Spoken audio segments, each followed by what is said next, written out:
దాదాపు వారం రోజులు అవుతోంది. ఈ రాష్ట్రంలో ఒక ప్రభుత్వం అనేది ఉందా, దాని ఆధ్వర్యంలో ఒక పరిపాలన అనేది సాగుతుందా అనే అనుమానం రావడం కాదు, అది లేదు అని స్పష్టమయ్యే రీతిలో రాష్ట్ర పరిస్థితి కనిపిస్తుంది. అందరూ గమనిస్తూనే ఉన్నారు. ఇప్పుడు ప్రస్తుతం ఈ రోజుల్లో ఫ్యూయల్ లేకుండా, పెట్రోల్ డీజిల్ లేకుండా అసలు రోజువారీ జీవితం అనేది స్టాండ్ స్టిల్, అంటే స్తంభించిపోయే పరిస్థితి ఉంది.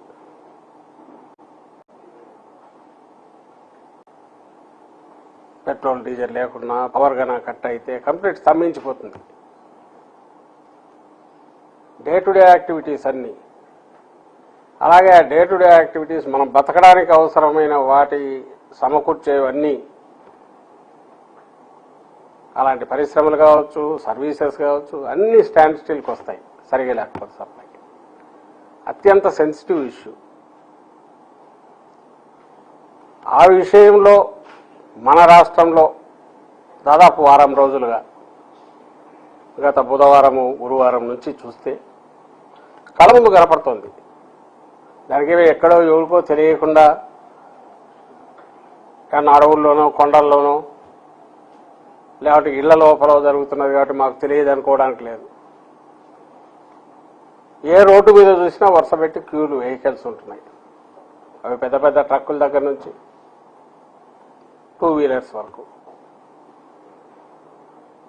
అలాగే క్యాన్లు పట్టుకుని అగ్రికల్చర్ వీటికి సంబంధించిన వరి కోత యంత్రాలు ఇట్లాంటివి, వాటికి అవసరమైన రిక్వైర్మెంట్స్ కోసం కోతలు ఉన్నాయి కాబట్టి వాటి కోసం రైతులు వాటిని పట్టుకొని తిరగడం, అది నడిపే వాళ్ళు, నిర్వాహకులు వాళ్ళు తిరుగుతున్నారు. అంటే ఎంటైర్ అందరి దృష్టి దాని మీదకి పడింది. ఎట్లా ఒకటో లీటర్ పెట్రోల్, 2 లీటర్ల పెట్రోల్ ఎట్లా సంపాదించాలి. ఇదంతా కేవలం 4-5 రోజుల్లో. ఈ 4-5 రోజులుగా ఈ రోజుకు కూడా దాన్ని సరిదిద్దడం కాదు, సరిదిద్దాలి. అలాగే ఎందుకు లోపం ఇది వచ్చింది అనేది కూడా కనుక్కోవాల్సిన ప్రభుత్వం అనేది కంప్లీట్ అసలు అటువైపు చూడవేలా, నిద్రపోతోందో లేదంటే నిద్ర నటిస్తోందో, సాక్షాత్ ముఖ్యమంత్రితో సహా. ఆయన మాట్లాడకపోయినా మాట్లాడాలనడానికి, లీకులు ఇవ్వడానికి, లీకులు వేయడానికి మీడియా హౌసెస్ ఉన్నాయి కాబట్టి అది ఎలాగో దాని దారిని జరుగుతుంటుంది లేనుకుండొచ్చు. కానీ వాస్తవ పరిస్థితి చూస్తే మాత్రం రోడ్డు మీద రోజు రోజుకు దిగదారి. నిన్నటికి వచ్చేసరికి అసలు స్టాండ్ స్టిల్ అయిపోయింది. ఈ రోజుకి అట్లే ఉంది. కానీ ఈ రోజు కూడా ఆయన ఏదో అందరితో మాట్లాడుతున్నారు. ఇలా వద్దు, అన్నీ ఎక్కడా లోటు రాకూడదని చెప్తున్నారంట, అందరికి చెప్పారనేది వస్తుంది. ఇప్పుడు క్వశ్చన్ వచ్చి, దేశమంతా ఒక క్రైసిస్ వస్తే దాంట్లో పార్ట్గా మనకు వస్తే దాన్ని ఏమంటారో అబ్జర్వ్ చేయడంలోనో, పట్టుకోవడంలోనో, గమనించడంలోనో కొంచెం అడ్మినిస్ట్రేటివ్ ఫెయిల్యూరో ఏదన్నా ఉంది అనుకోవడానికి కూడా దీంట్లో అవకాశం లేదు. ఈ పరిస్థితి ఇంకెక్కడా లేదు.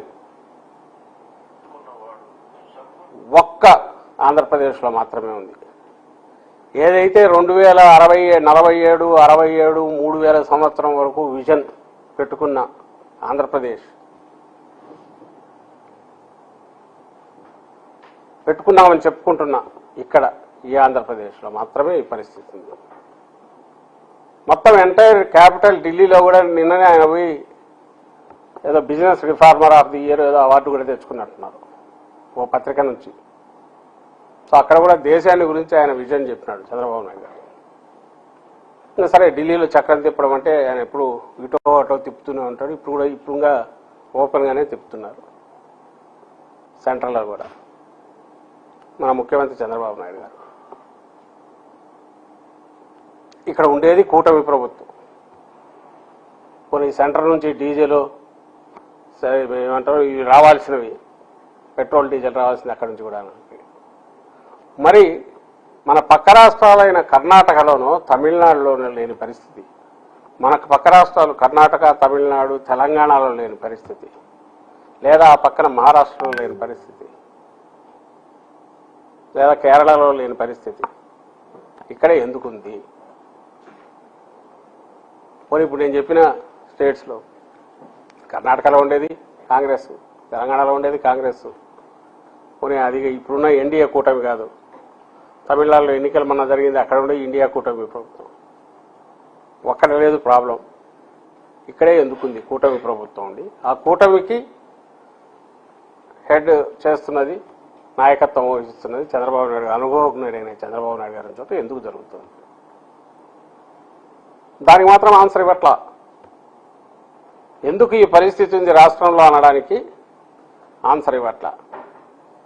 వాళ్ళ మీడియా ద్వారా కొంచెం ప్రయత్నం చేశారు, లేదా శాఖ మంత్రి మన ఎప్పుడో చెప్తూ ప్యానిక్ బయింగ్ లాగా కొంటున్నారు, తీసుకుంటున్నారని. మరి మిగిలిన చోట్ల ఎందుకు లేదు?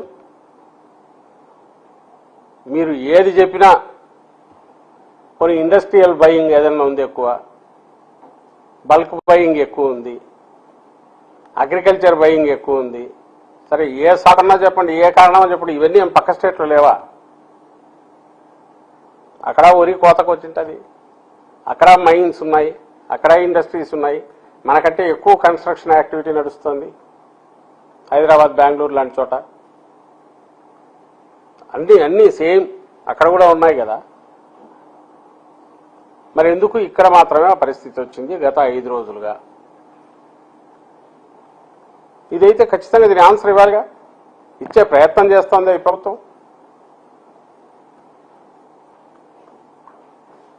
ఇచ్చే ప్రయత్నం చేయకపోగా వాళ్ళ మీడియా ద్వారా ఈరోజు చూస్తే నవ్వొస్తుంది. అన్నిటికీ పాపాల భైరవుడు ఏదో ఐఓసీఎల్ అనే కంపెనీ, అది చేయాల్సినంత చేయలేదు, ఈనాడులో వచ్చింది, అందరు చూసే ఉంటారు. దీని అదెవరు పౌర సరఫరాల శాఖ, అది కూడా విఫలమైంది దీన్ని చేయడం. పౌర సరఫరాల శాఖ దేని కింద వస్తుంది? అది ప్రభుత్వం పార్ట్ కాదా, గవర్నమెంట్ కాదా? అది చంద్రబాబు నాయుడు గారి కింద ఉందా లేక ట్రంప్ కింద ఉంటుందా? ఇక్కడే కదా ఉండేది, దానికి ముఖ్యమంత్రి ఆయనే కదా, ముఖ్యమంత్రి ఆ ప్రభుత్వంలో పార్టే కదా అది. అసలు ఐఓసీఎల్ ఇదైతే మరి ఐఓసీఎల్ కర్ణాటకలో ఎందుకు ఆ పని చేయలే? ఓన్లీ ఏపీకి ఎందుకు కట్ చేసింది? దీన్ని కవర్ చేయడానికి నోటికి వచ్చిన కథలు చెప్తున్నారు. క్రెడిట్ ఇవ్వట్లేదు. నాకు తెలిసి క్రెడిట్ పెట్రోల్ పంపులకు క్రెడిట్ ఉంటుంది అయితే నేను అనుకోవట్లా. లివర్లో ఇదే పూర్తి ఇదే అయ్యాక క్రెడిట్ సిస్టమ్ పెట్రోల్ పంపులకు ఎందుకు ఇస్తారు? ఒకవేళ ఉంటే గిట్టే మిగిలిన స్టేట్స్లో కూడా అదే పరిస్థితి ఉంటుంది కదా. సో ఆఖరకు యథావాత తేలేదంటే ఇక్కడ ఒకటి ప్రభుత్వం అనేది లేదు. ప్రభుత్వం అనేది లేకపోగా రాజకీయ నాయకత్వం లేకపోతే కనీసం అడ్మినిస్ట్రేషన్ నార్మల్గా జరిగేదేమో. గవర్నర్ పాలనలో ఉంటే వాటి ఏమంటారు అధికారులు వాళ్ళ పనులు వాళ్ళు చేసుకుంటూ ఉండేదేమో. అది కాకుండా ఇది అడ్డం పడుతోంది. ఈ పొలిటికల్ లీడర్షిప్ అనేది ప్రభుత్వం మామూలుగా ప్రజాస్వామ్యంలో ఎన్నికలు జరిగి వచ్చిన ప్రభుత్వం అనేది మోర్ పారదర్శకంగా ప్రజలకు జవాబుదారీతనంగా అడ్మినిస్ట్రేషన్ను ప్రాపర్గా నడపడానికి అది దిక్సూచిలాగా ఉంటుంది అనేది అనుకుంటారు.